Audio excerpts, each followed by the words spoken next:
திருவாடிப்பூரத்தில் சிறத்துதித்தாள் வழியே திருப்பாவை முப்பதும் செப்பினாள் வழியே பெரியாழ்வார் பெத்தெடுத்த பெண்பிள்ளை வழியே பெரும்பூதூர் மாமுனிக்கு பின்னானாள் வழியே 140 முன்னுரைத்தாள் வழியே உயர் அரங்கருக்கே கண்ணி உகந்தளித்தாள் வழியே மறுவாளம் திருமல்லி மலநாடு வாழியே வன்புதுவனகற்கோதை மலப்பதங்கள் வாழியே. ஆண்டாளுடைய திருப்பாவையில் இருக்கக்கூடிய 18வது பாசுரம் இன்றைய பாசுரம். ஆண்டாளுடைய பெருமையை சொல்ல வந்தது இந்த வழி திருநாமம். பாதகங்களை தீர்க்கக்கூடியது, பரமனுடைய திருவடிகளை காட்டக்கூடியது, வாழுமுறை சொல்லக்கூடியது, வாழ்ந்து அனுபவிக்க வேண்டியதை சொல்லக்கூடியது. அப்படி இருக்கிற இந்த திருப்பாவையிலே 18வது பாசுரம் தொடக்கமாக 19, 20 என்று இந்த 3 பாசுரங்களாலே பிராட்டியை எழுப்பி, பெருமாளை எழுப்பி, இருவரையும் எழுப்பி, இருவருடைய கடாட்சத்தையும் பெறும்படியாக இருக்கக்கூடிய பாசுரங்கள் இந்த 3 பாசுரங்களும். 1, 10, 30 அப்படிங்கிற 3 பாசுரங்கள். இன்றைய தினம் நமக்கு அனுபவம் அப்படின்னு பார்த்தால் அது உந்து மதகளித்தன் ஓடாத தோல்வழியன் நந்தகோபாலன் மருமகளேன பின்னாய் கந்தங்கமிழங்குடலை கடுதிரவாய் வந்தெங்கும் கொழியழைத்தனகான் மாதவி பந்தல் மேல் பல்கால் குயிலினங்கள் குவினகான் வந்தார் மிரளி உண்மை துணன் பேர்பாட செந்தாமரக் கையால் சீரார் வளையொலிப்ப வந்து திரவாய் மகிழ்ந்து ஏலோரம்பாவாய்னு சொன்னது இந்த பாசுரம். வந்து திரவாய், நீ கண்ணன் பெருமானோடு சேர்ந்து சம்சேஷித்து கொண்டிருக்கக்கூடிய நீ வர வேண்டும், எங்களுக்காக வர வேண்டும், அவனோடு சேர்ந்திருந்த ஆனந்தம் தெரியும்படியாக நீ மகிழ்ந்து கொண்டு வர வேண்டும், கதவுகளை திறக்க வேண்டும் அப்படின்னு சொன்னதான பாசுரம். எம்பெருமானார் உகந்து விசேஷித்த பாசுரம் அப்படின்னு சொல்லுவார்கள். இதில் ஐதீகம், இந்த பாசுரத்தில் ஐதீகம் என்ன என்னால், எம்பெருமானார் ராமானுஜர் வாழ்ந்த காலத்திலே திருக்கோட்டியூர் நம்பிகளுடைய திருமாய், அதாவது எம்பெருமானார் ஏகமாதுகரமாக திருவீதிகளிலே, ஸ்ரீரங்கத்தில் இருக்கக்கூடிய திருவீதிகளிலே சுவாமி எம்பெருமானார் அப்படியே மாதுகரத்துக்கு எழுந்துள்ளுவார். ஏகமாதுகரம் அப்படிங்கிறது ஒரே ஒருத்தர் தலிகை பண்ணி போட்டார். கிடாம்பியாச்சான் தலிகை பண்ணி போட மட்டுமே சுவாமி அமுது செய்திருந்தார். இதற்கெல்லாம் பிற்பாடு ஏன்னா விஷமிட்டார்கள், சுவாமி எம்பெருமானாருக்கு விஷமிட்டார்கள். அதனாலே அதுக்கப்புறம் திருக்கோட்டியூர் நம்பிகள் சொல்லிட்டார், இனிமே கிடாம்பியாச்சான் ஒருவரே இவருக்கு தலிகை பண்ணி போட வேணும் அப்படின்னு சொல்லி அதுக்கப்புறம் மேலே நடந்தது என்று பார்க்கிறோம்.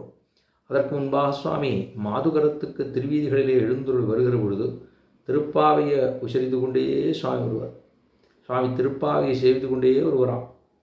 அப்படின்னா எத்தனை சாஸ்திரங்கள் தெரிந்திருந்தாலும், இத்தனை வேதத்துக்கும் உபனிஷத்துக்களுக்கும் பிரம்மசூத்திரத்துக்கும் வேதாத் சங்கிரகம் என்ன, வேதாந்தாரம் என்ன, வேதாந்த் தீபம் என்ன, இப்படி கத்தியத்திரயங்கள் என்ன, கீதாபாஷ்யம் என்ன, சீபாஷ்யம் என்ன, எவ்வளவோ நித்திய கிரந்தம் என்ன, இதெல்லாம் பண்ணிருந்தாலும் சுவாமி அவருக்கு இந்த திருப்பாவையில் இருக்கக்கூடிய, அதனால தான் திருப்பாவை அப்படிங்கிற இந்த பிரபந்தமானது எல்லா காலத்திலுமாக சேவிக்கப்பட வேண்டியதான ஒரு பிரபந்தம். அதனால தான் இந்த ஒரே ஒரு பெண்பிள்ளை, அந்த பெண்பிள்ளை சொன்னதான பிரபந்தத்துக்கு அத்தனை முக்கியத்துவம். சூடி கொடுத்த சுடர்குடி அல்லவா, பாடிக்கொடுத்த நாச்சியார் அல்லவா, அப்போ சூடி கொடுத்த சுடர்குடியா படவல்ல நாச்சியாராக இருக்கக்கூடியதான ஆண்டாளுடைய பாசுரங்கள் அத்தனை உயர்த்தி என்பதற்காக சுவாமி எம்பெருமானார் தான் வாழ்ந்த காலத்திலே மாதுகரத்துக்கு எழுந்துள்ளுகிற பொழுது பாசுரத்தை செய்கின்றே வந்திருக்கார். திருக்கோட்டி நம்பிகள் திருமாளிகையில் வர்றபோது அது கதவை திறந்தாள். அதாவது திருக்கோட்டியூர் நம்பிகளுடைய திருக்குமாரத்தி தேவகி பிராட்டி கதவை திறந்த உடனே சுவாமி எம்பெருமானாரை பார்த்த உடனே அவள் அப்படியே உள்ளே வந்தா.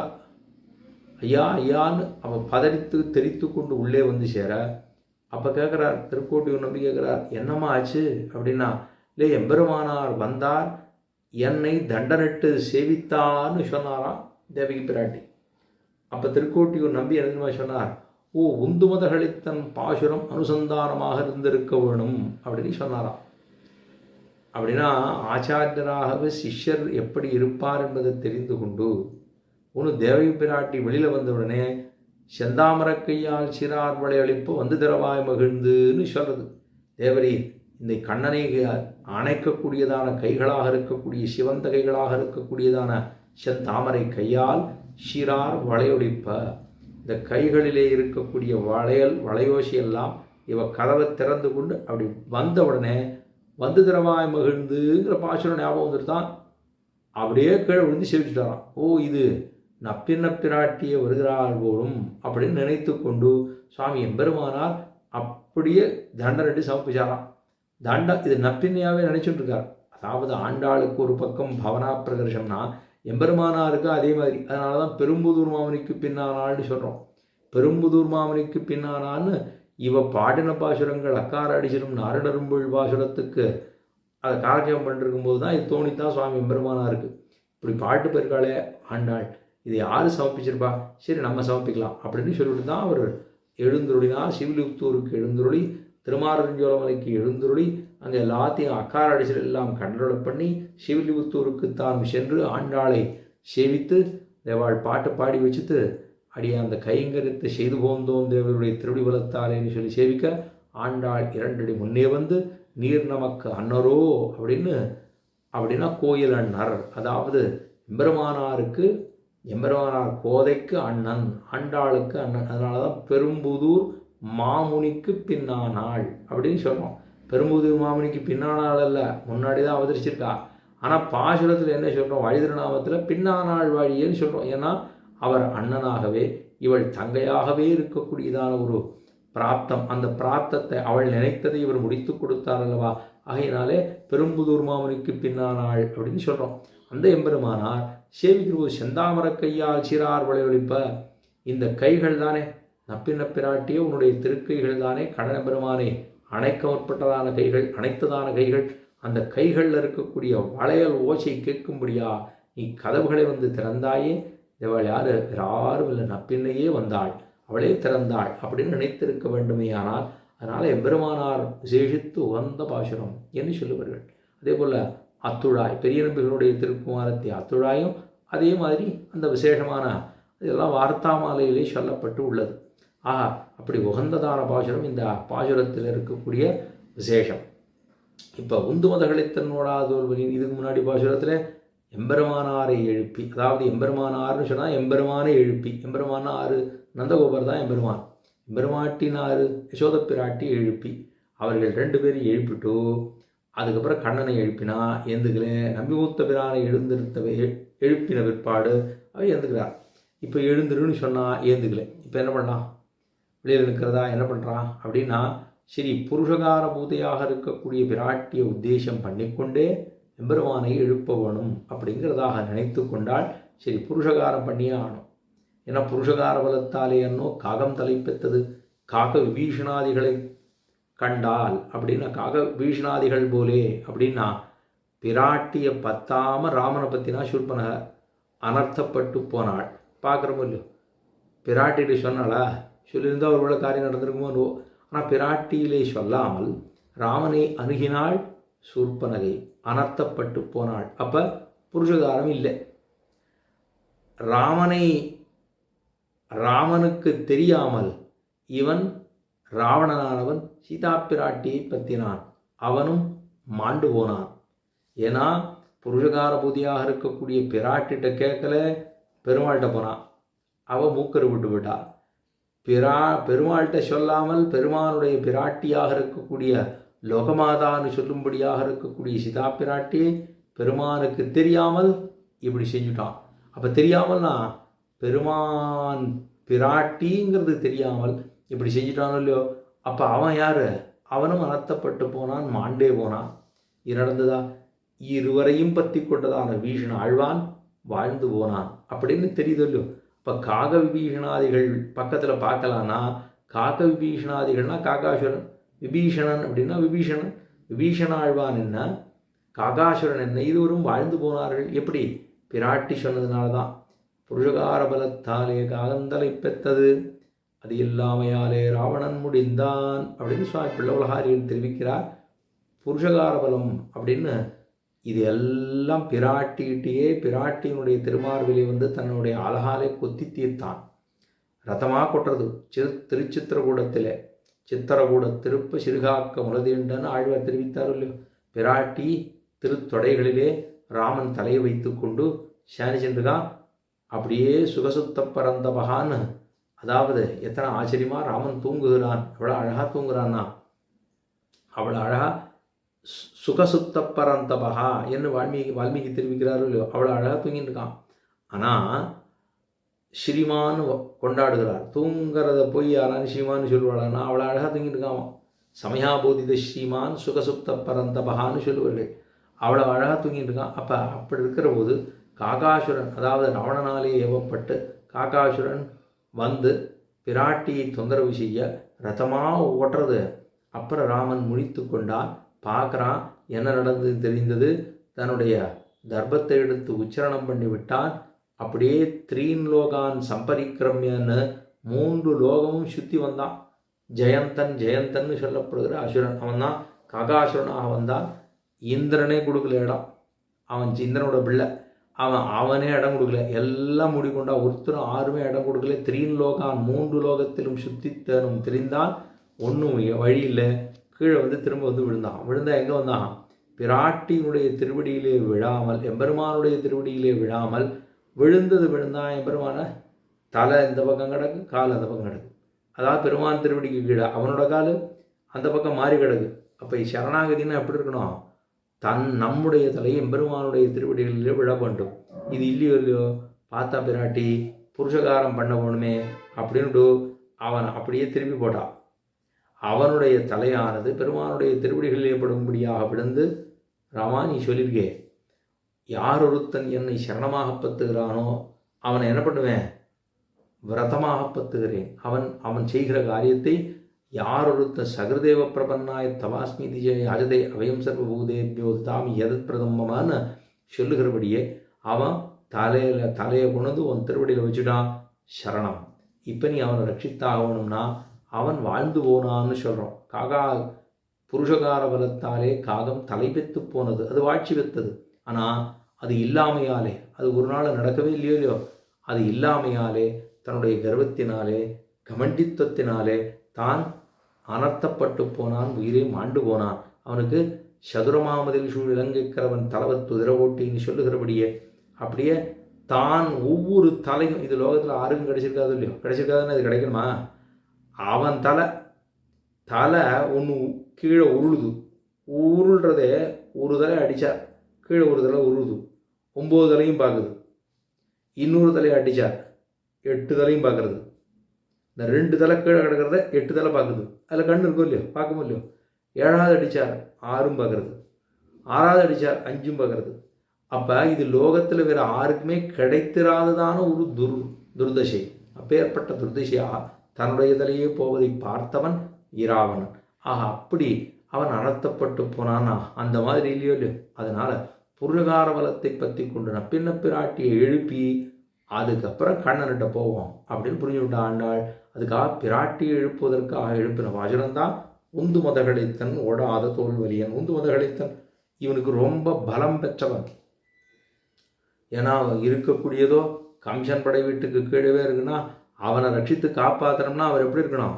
கம்சன் இருக்கான், அக்கறையில் இருக்கான், மதுரையில் இருக்கான், இக்கரை யமுனை நடுவில் ஓடுது, இக்கரை பக்கம் திருவாய்ப்பாடி, பக்கம் தானே. அங்கே இருக்கிற அந்த இடத்துக்கிட்டே கம்சனுடைய படை வீட்டுக்கு கீழவே இந்த குழந்தையை காப்பாற்றணும்னா அவர் எப்படி இருக்கணும்? வலிவியராக இருக்கணும், மிடுக்குடையவராக இருக்க வேண்டுமே. யார்கிட்டையும் பின்வாங்கி விட முடியுமா? பின்வாங்க முடியாது இல்லையா? அந்த மாதிரி இருக்கக்கூடியதான பெருமையை பெற்றதான அவர் தான் உந்து மதகளித்தன். மத ஜலத்தை பெற்றதான ஒரு யானை இருக்கே, அதில் அப்படியே நீராக வழிஞ்சிருக்குமே. அந்த யானையையும் சண்டை போட்டு துணிந்து அதை அடக்கக்கூடிய சாமர்த்தியம் படைத்தவர் உந்து மதகளித்தன். ஓடாத தோல்வலியன். போரை விட்டு நகரமாட்டார், பின்வாங்காமல் இருக்கக்கூடிய சாமர்த்தியம் படைத்ததான மதகளித்தன் ஓடாத தோல்வலியன். நந்தகோபாலன் மருமகளேன்னு பின்னாய். அந்த ஊரில் யாரான் நந்தகோபனுடைய மருமகள் இல்லாதார் ஆறாரும் உண்டோ? மருமகளே இல்லாதவர்கள் யாரானும் அந்த ஊரில் உண்டா? எல்லாரும் நந்தகோபனுக்கு மருமகன் தான். கும்பன் மகள்னு தான் சொல்லணும். யாரோட பொண்ணவோ? நப்பின்ன பிராட்டினா கும்பனுடைய மகள். அவளை என்ன சொல்லணும்? கும்பன் மகளேன்னு சொல்கிறத விட நப்பின்னன் நப்பின்ன மருமகளேன்னு சொன்னா மருமகளாய் அப்படின்னா உந்து முதலை தன்னோடாதோல் வழி நந்தகோபாலன் மருமகளே நப்பின்னாய். மருமகளே நான் இவளை சொல்லலை, எல்லாருமே மருமகள் தான். அந்த ஊரில் எல்லாருமே மருமகள் தான். கண்ணன் பிறக்கிறதுக்கு முன்னாடி வேணால் இப்படியா இருக்கலாம், கண்ணன் பிறந்த அப்புறம் எல்லாருமே மருமகள் தான். அப்போ மருமகளே நப்பின் நாய் பிராட்டி தான். அந்த நப்பின்ன பிராட்டி எழுப்புகிறாள். உந்து முதலை தன்னோட அதோல்வழியன் நந்தகோபாலம் மருமகளி நப்பின் நாய். அவள் எப்படி இருக்காளாம்? கந்தங்கவழுங்குழலி கிடைத்திருவாய். கந்தம் நல்லா வாசனை அடிக்கிறது. ஏன்னா சர்வகந்தகா சர்வரசகான்னு எம்பெருமானுக்கே வாசனையை கொடுக்கக்கூடியதான பிராட்டியோ இவள். அப்படிங்கிற அளவுக்கு கந்தங்கமழும் குழலி நல்லா அழகாக தனக்கு இருக்கக்கூடிய குடலிலே வாசனை இருக்கக்கூடியதான இவளே கந்தங்கமழும் குழலி கடை திறவாய். உன்னுடைய நீ எழுந்திருக்க வேண்டும், கதவை திறக்க வேண்டும் அப்படின்னு சொன்னால் விடிஞ்சதுக்கு அடையாளம் என்னன்னு கேட்டாவும். எல்லாரும் வந்து கூப்பாடு போடுறீங்களே, சத்தம் கேட்குறதே, என்னென்னவோ சொல்றீங்களே, நீங்களா எதுக்காக வந்து சத்தம் போட்டேன், ஏன் விடிஞ்சதுக்கு என்ன அடையாளம் அப்படின்னு கேட்டால்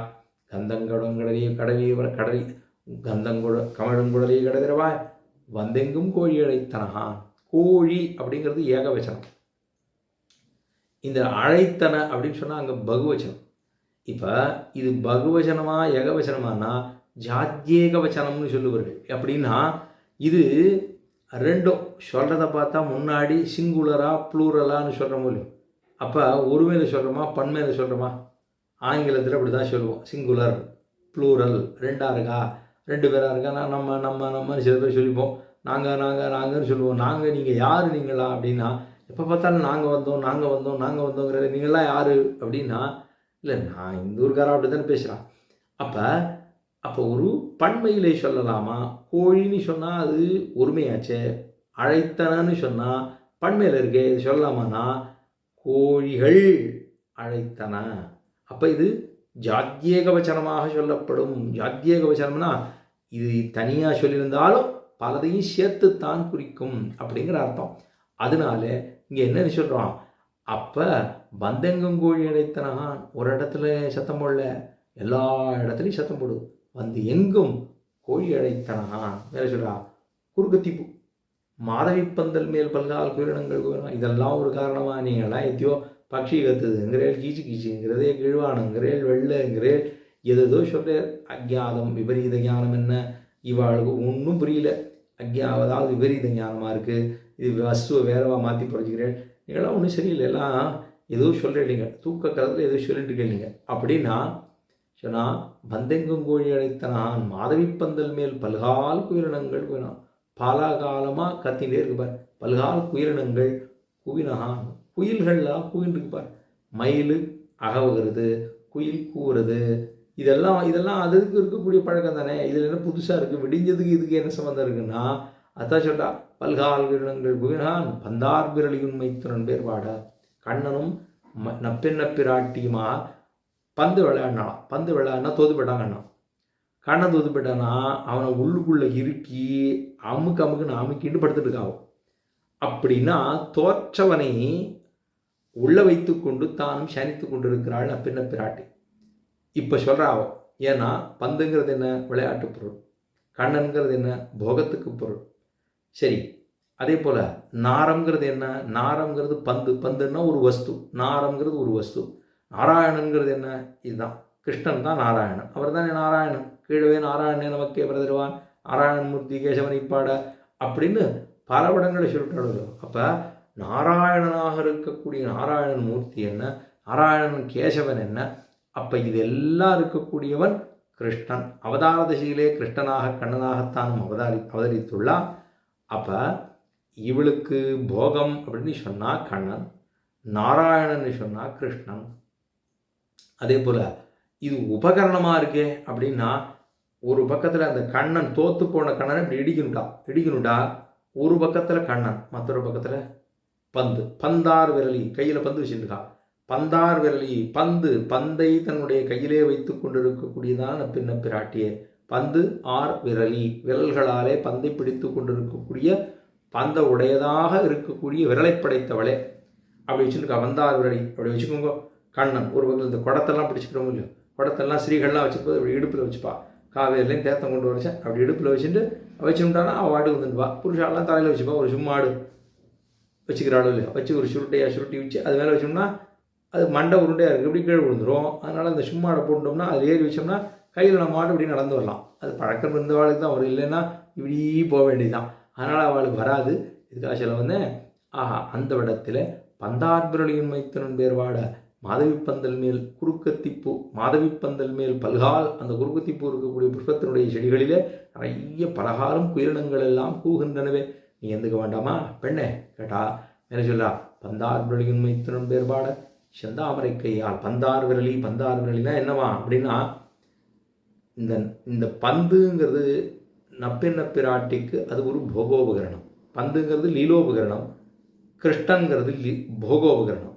பந்துங்கிறது லீலோபகரணம், கண்ணன்கிறது அது, அதாவது பந்துங்கிறது லீலைக்கு விஷயம், கண்ணன்கிறது போகத்துக்கு விஷயம்.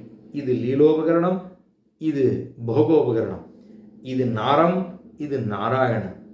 அப்போ இது சேஷம், இது சேஷி. அப்படின்னா இது மூணு சேர்ந்தது தானே பந்தார் விரலி.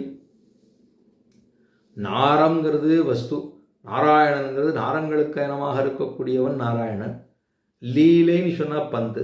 கண்ணன் ஒரு பக்கம் லீலைக்கு லீலோபகரணம், மற்றொரு பக்கம் போகோபகரணம். ஒரு கையிலே நாரம், மற்றொரு கையிலே நாராயணன். ஒரு கையிலே விபூதி, மற்றொரு கையிலே விபூதி மான். அப்போ இப்படி வச்சுருக்காளோ பந்தார் விரலி. விபூதி ஒரு பக்கம், விபூதி இந்த பந்து இருக்கு, மற்றொரு பக்கத்தில் விபூதிமான் அப்படின்னு சொல்லப்படுகிறதான எம்பெருமான். இந்த பந்தார் விரலியின் மைத்துனன் பேர்வாட உங்ககிட்ட மாட்டிட்டு இருக்கானே, அந்த மைத்துனன் தான். அவன் தான் எங்களுக்கும். அவனைத்தான் மைத்துனன் பேர் பாட வேண்டும் சொன்னால் ரொம்ப இனிமையாக இருக்குமே. அவனுடைய திருநாமங்களை சொல்றது எவ்வளோ இனிமையாக இருக்குது. மைத்துனன் பேர் பாட நீ என்ன பண்ணணும், செந்தாமரை கையால் சிறார்முறை ஒழிப்போ வந்து தரவாய். நீ அவனை அணைத்து கொண்டு கிடக்கிறாயே, சிவந்ததான கைகளால் அணைத்து கொண்டு கிடக்கக்கூடிய செந்தாமரை கையால் சிறார் வளையொழிப்ப. கைகளை அப்படி வளையெல்லாம் சாத்திட்டு சங்கு தங்கு முன்கை தங்கை அப்படின்னு சொல்லும்படியாக அந்த கைகளை கொண்டு செந்தாமரை கையால் சிறார் வளையொழிப்ப வந்து திரவாய் மகிழ்ந்து நீ அவனோடு இருந்து சந்தோஷம் முகத்திலே தோற்றும்படியாக அவளியே நடந்து வா. நீ நடந்து வரக்கூடிய நடையழகை பார்த்து நாங்கள் செவிக்க வேண்டும். வந்து திரவாய் மகிழ்ந்து ஏலோ ரம்பாவாய்னு சொன்னது இப்பாசுரம். இப்போ கோயிலழகு திருவரங்கமாநகரை சொல்லுகிற பொழுது அதில் இருக்கக்கூடிய சில விஷயங்களை பார்ப்போம். அதாவது திருவிக்கிரம சோழன் கைங்கரியம்ங்கிறது இது அதாவது கோயிலொழுகில் இருக்கக்கூடிய 122வது பக்கம் பகுதி 1. அதில் திருவிக்கிரம சோழனுடைய கைங்கரியம்னு பார்த்தோம்னா, திருவிக்கிரமன் திருவீதி அதை ஏற்படுத்தினவர். அகலங்கள் திருச்சுத்துன்னு சொன்னோம். ஒவ்வொரு 3 வீதி 7 வீதி சப்தப்பிராகார மத்தியன்னு சொன்னோம். முதல்ல தர்மபுரமா திருச்சுத்து, ரசமேந்திரன் திருச்சுத்து, குலசேகரன் திருச்சுத்து, ஆலிநாடன் திருச்சுத்து, அகலங்கன் திருச்சுத்து, திருவிக்கிரமன் திருச்சுத்து, கலியுராமன் திருச்சுத்துன்னு இருக்குது. இப்போ இந்த எல்லா மாதத்திலையும் விழாக்கோலம் போன்று இருக்கக்கூடியதான திருவீதி திருவிக்கிரமன் திருச்சுத்துங்கிறது. எல்லாம் அகலங்கன் திருச்சுத்துகளினுடைய திருமதில்களை கட்டின கைங்கரியம்லாம் திருவிக்கிரம சோழனுடைய கைங்கரியமாக இருந்தது. அது அகலங்கன் திருச்சுத்தியில் விழவராத வீதின்னு பேர். விழவராத வீதினா விழாக்கோலம் எப்பொழுதுமாக பூண்டு இருக்கக்கூடியதான திருவீதி அப்படிங்கிறது பேர்.